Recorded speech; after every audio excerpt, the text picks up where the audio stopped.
I'd like to sort of distinguish with GLP-1s, what we call incretin mimetics, is that these drugs, they're very effective at driving weight loss, mainly through appetite reduction or caloric restriction. So what happens when patients take these drugs is that they generally just eat less. And that's a really effective way of losing weight. When I think of it as this central driving sort of effectiveness of getting somebody to eat less versus other mechanisms right now that are being developed that aren't necessarily focused on getting a patient to eat less, but really focusing on differences in changing their metabolic condition, or what Skye likes to refer to as rewiring the metabolic system.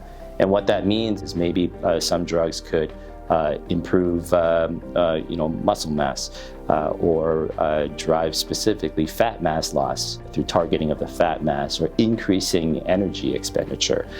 So these are targets and mechanisms that we refer to as sort of peripheral targets. Nimacimab, we believe, falls into that space. We believe CB1 as a target, as a mechanism of action, actually out of all of those drugs that are targeting these sort of peripheral mechanisms, is the only target that's been clinically validated. There have been other drugs that have shown that this target actually does work and does drive weight loss on its own. From Skye's perspective right now, we think we have a leg up in the competition compared against these other drugs that are targeting these peripheral mechanisms, in that CB1 inhibition has shown that it works.